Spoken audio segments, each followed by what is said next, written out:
Hello everyone, very heartful greetings from अपनी पाठशाला। आपका बहुत बहुत स्वागत है हमारे इस बेहतरीन मंच पर। सबसे पहले जो इम्पोर्टेंट चीज़ है, आज जैसे कि आपको लग रहा होगा हम सस्टेनेबल डेवलपमेंट की बात कर रहे हैं। और ये एक ऐसा टॉपिक है जो कि लगभग हर एग्ज़ाम में, जितने भी एग्ज़ाम्स होते हैं उसमें ये टॉपिक बहुत ही ज़्यादा पूछा जाता है, क्योंकि आज हर एग्ज़ाम की जब सिलेबस देखें तो एनवायरनमेंट का टॉपिक स्पेशली जोड़ दिया गया है। ये सस्टेनेबल डेवलपमेंट इसीलिए इम्पॉर्टेंट है क्योंकि 2030 का एजेंडा लेकर ये विकास की संकल्पना हमारे सामने आई है 2015 से। तो इसी के बारे में आज हम बात करेंगे कि सस्टेनेबल डेवलपमेंट क्या है। सबसे पहले सतत विकास क्या है। सतत विकास का मतलब आपको पता है, यानी विकास की ऐसी प्रक्रिया जिसमें वर्तमान पीढ़ी जो संसाधन है हमारे, उनका इस तरह से उपयोग करे कि आने वाली जो अपकमिंग जनरेशन है वो भी इन संसाधनों का प्रयोग कर सके। इस तरह से सतत विकास की संकल्पना आई। सबसे पहले जो इसका कॉन्सेप्ट आया था, सतत विकास का जो कॉन्सेप्ट आया था, वो कॉन्सेप्ट कहाँ से आया था? वो 1987 एक क्लब ऑफ रोम की रिपोर्ट आई थी। क्लब ऑफ रोम की एक रिपोर्ट आई थी,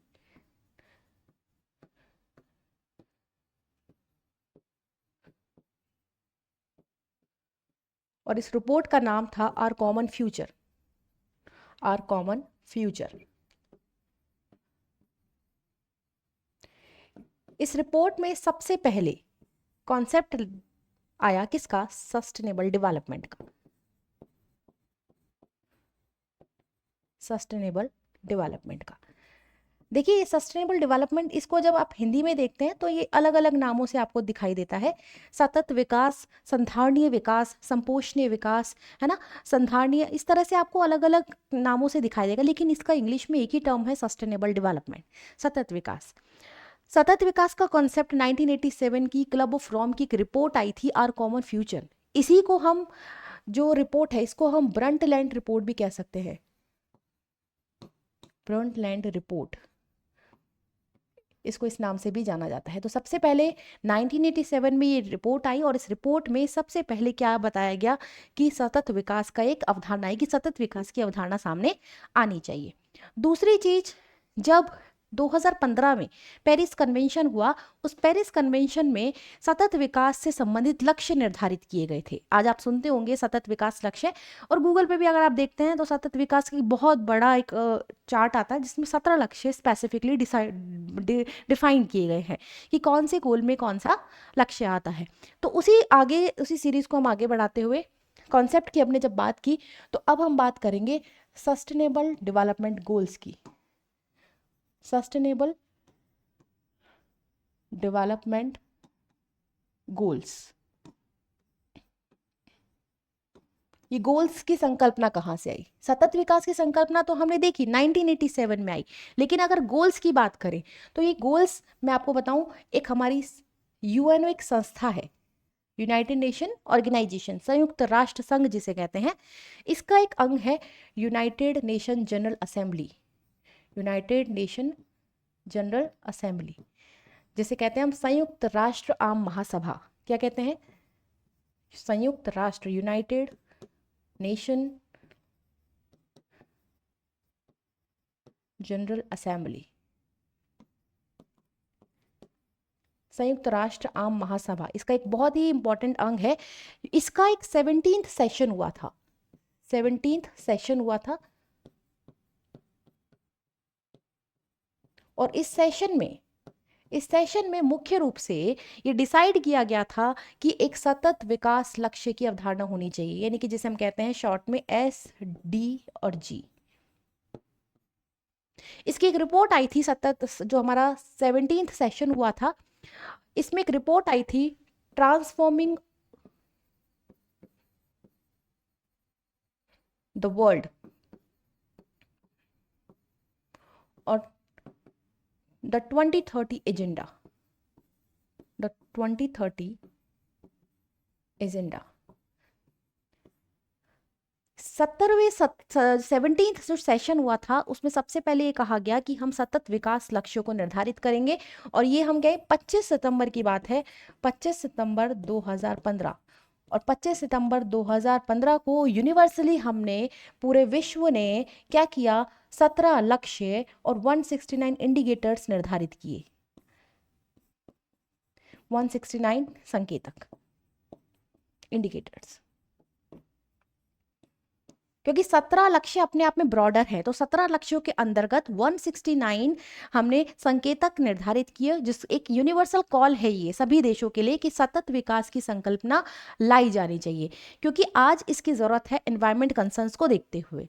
सबसे इंपॉर्टेंट चीज जो क्वेश्चन यहाँ से आता है वो क्वेश्चन ये आता है कि सतत विकास लक्ष्य, कई बार आप देखिए बहुत सारे एग्जाम में क्वेश्चन आते हैं कि सतत विकास लक्ष्य मैच करने के लिए दे देते हैं कि गोल नंबर 1 किसकी बात करता है, 2 किसकी बात करता है। तो ये इतने इंपॉर्टेंट है कि हर एग्जाम में पूछे जा सकते हैं, तो आपको यहाँ पर ध्यान रखना है।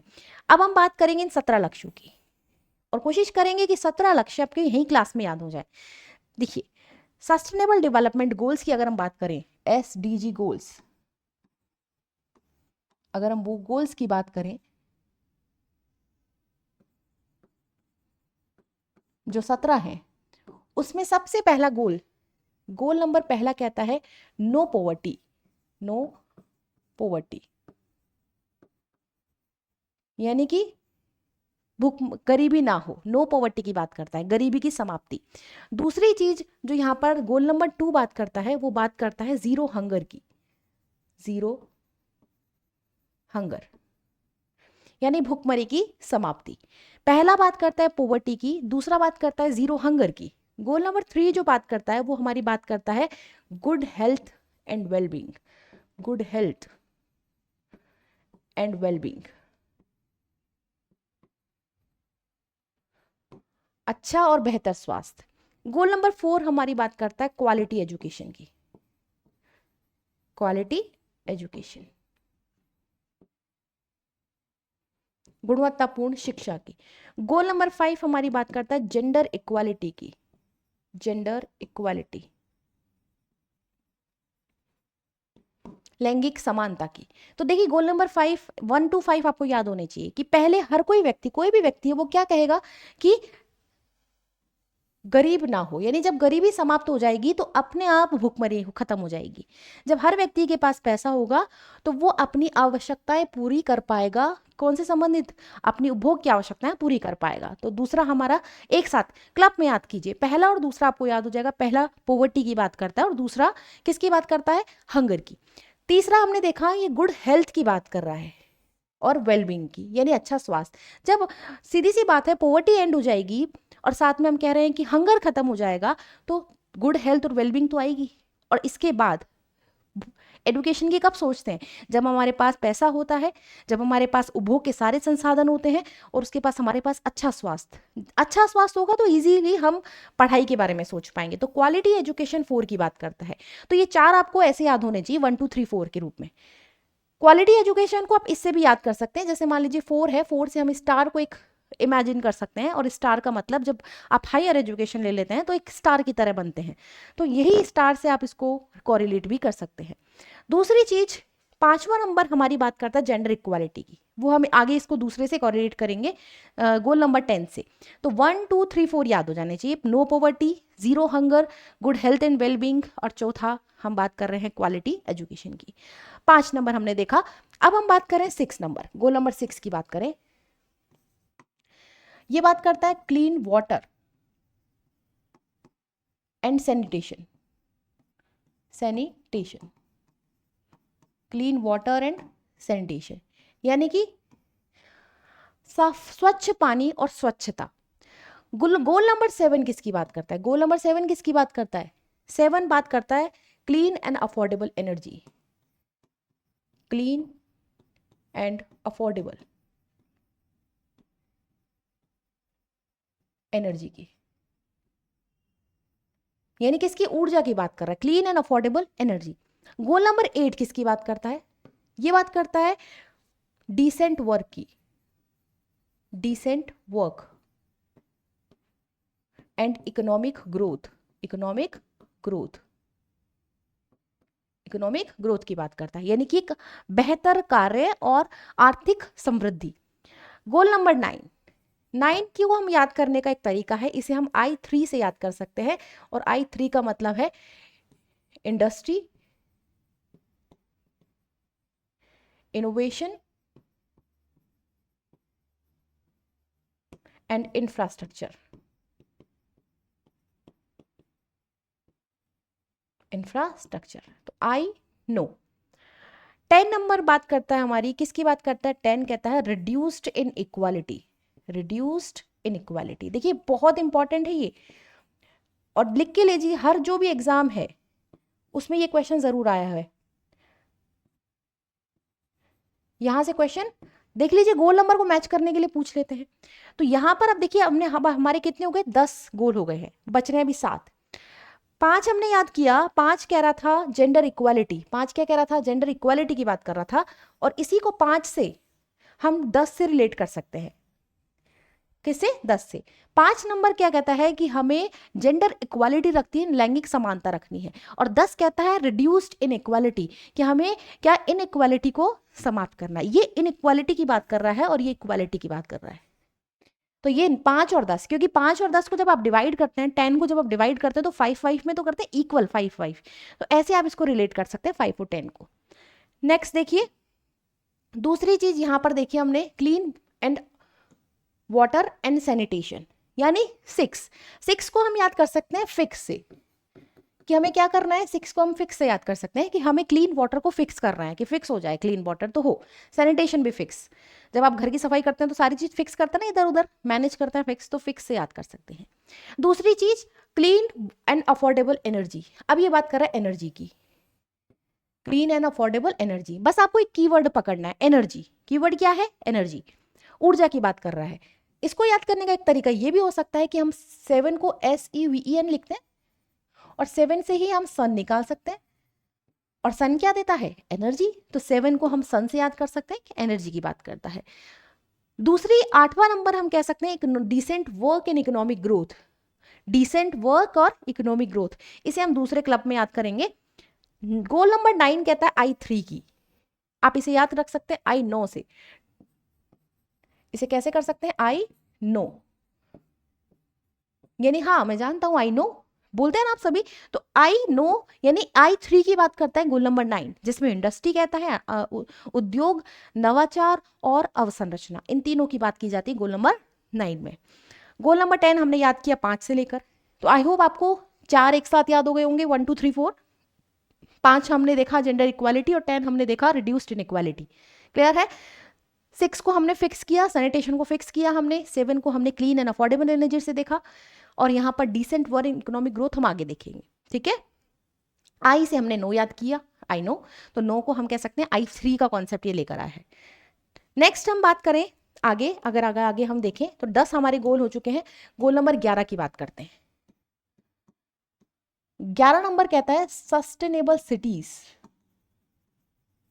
सस्टेनेबल सिटीज एंड कम्युनिटीज, यानी संपोषणीय शहर और समुदाय, सिटीज और कम्युनिटीज। बस आपको यह है कि आपको इनको याद करना है तो इंग्लिश में याद करेंगे तो ज़्यादा बेहतर होगा, क्योंकि ये इंग्लिश में ज़्यादा इजीली याद हो जाएंगे। Sustainable cities and communities. अब देखिए 11 नंबर, 11 को आप देखिए इमेजिन कीजिए इस तरह से है, और ये क्या जा रहा है? एक रोड जा रहा है, रोड जा रहा है, और रोड के आसपास क्या है? यहाँ कम्युनिटी। तो ऐसे इमेजिन आप कर सकते हैं, है ना? गोल नंबर 12 बात करता है रेस्पॉन्सिबल कंजम्पशन की। रेस्पॉन्सिबल कंजम्पशन एंड प्रोडक्शन,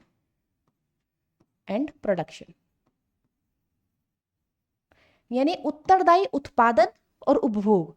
हम उपभोग कैसे करें? उत्तरदायी तरीके से करें, और प्रोडक्शन भी कैसा करें? उत्तरदायी तरीके से। तो रेस्पॉन्सिबल कंजम्पशन एंड प्रोडक्शन, देखिए 11 और 12 लगभग एक जैसे हैं, बड़े बड़े, तो ये एक दूसरे से आप याद कर सकते हैं। 11 सिटीज की बात करता है कम्युनिटीज के साथ, और ये रेस्पॉन्सिबल कंजम्पशन और प्रोडक्शन की बात करता है।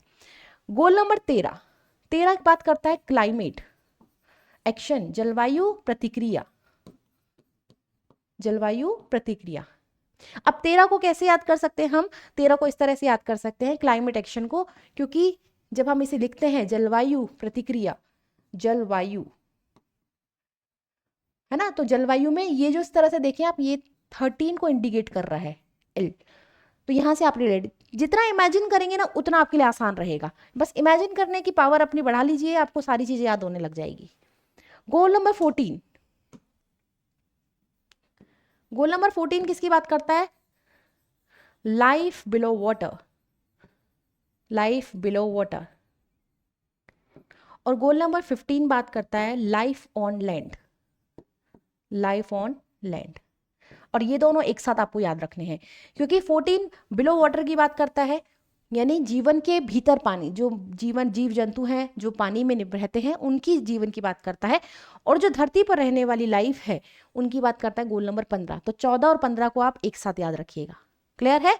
Next goal number 16, goal number 16 क्या कहता है? पीस और जस्टिस की बात करता है, peace and justice and strong institution, strong institution, institution. जब इतनी सारी चीजें हो गई, बस लास्ट में हमको शांति चाहिए अब तो बस। तो 16 क्या कहता है? भाई शांति चाहिए, जस्टिस चाहिए, न्याय चाहिए, और उसके लिए मजबूत संस्थाएं होनी चाहिए, स्ट्रॉन्ग इंस्टीट्यूशन होने चाहिए, तभी तो पीस और जस्टिस मिल पाएगा। तो 16 पीस जस्टिस की बात करता है। और 17 कहता है कि जितने भी हमारे गोल्स हैं इनको अचीव करने के लिए एक पार्टनरशिप होना जरूरी है। तो ये बात करता है सहभागिता की, पार्टनरशिप फॉर दीज गोल्स, यानी इन गोल्स को हमें प्राप्त करने के लिए आपस में सहभागिता होनी चाहिए। तो 17 इन सबको समाहित करके एक पार्टनरशिप की बात करता है। तो आई होप आपको याद हो गई होंगी चीजें। गोल नंबर 1 कहता है पॉवर्टी नहीं होनी चाहिए, गोल नंबर 2 कहता है हंगर की समाप्ति होनी चाहिए, और उसके बाद जब पॉवर्टी और हंगर दोनों समाप्त हो जाएंगी तो फिर क्या होगा? गुड हेल्थ और वेलबींग हो पाएगी। और जब ये सारी तीनों चीजें हो जाएंगी तो हम एक अच्छी शिक्षा प्राप्त कर पाएंगे। 5 नंबर और 10 नंबर एक साथ याद कीजिएगा, 10 को हम 5 में डिवाइड करते हैं तो इक्वल हो जाता है। तो 5 नंबर इक्वालिटी की बात करता है, वो भी जेंडर। गोल नंबर 10 किसकी बात करता है? Reduced inequality. 11 मैंने आपको 6 मैंने आपको बताया कि क्लीन वाटर को फिक्स करना है। 7 को हमने सन से रिलेट किया, और एनर्जी को हमने देखा इसमें डिसेंट वर्क और इकोनॉमिक ग्रोथ। एक आपका बचता है तो इसको तो याद रखना है आपको, डिसेंट वर्क है ना। 8 कैसा है? Decent work. आई को हमने 9 से याद किया, आई नो। और आई 3 की अवधारणा ये लेकर आया है जिसमें है उद्योग, अवसंरचना और नवाचार। नेक्स्ट है 10 हमने देखा, और 11 हमने देखा सस्टेनेबल सिटीज और कम्युनिटीज। इमेजिन हमने इस तरह से किया था। यहाँ पर रिस्पॉन्सिबल कंजम्पशन और प्रोटेक्शन की बात की 12 नंबर गोल में। 13 नंबर हमें क्लाइमेट, जलवायु, इस तरह से हमने बात की, इस तरह से रिलेट किया। और फिर इसके बाद 14 हमने देखा, 14 और 15 life below water, 15 life on land, एक साथ याद किया।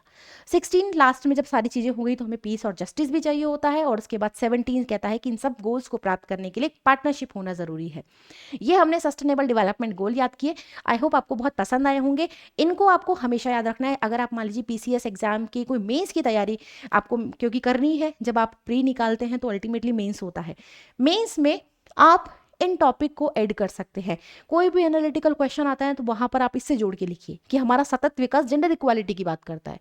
मान लीजिए कोई निबंध आ जाता है आपका, तो उस निबंध में भी आपको सतत विकास का जो जेंडर इक्वालिटी का पार्ट है उसको मेंशन करना है। इससे आपके मार्क्स भी बढ़ेंगे और साथ में आपके प्री की तैयारी भी होगी। तो यहाँ तक के लिए इतना ही करते हैं, आगे फिर डिटेल से क्लास करेंगे हम। यहाँ तक के लिए इतना ही। नमस्कार, शुक्रिया।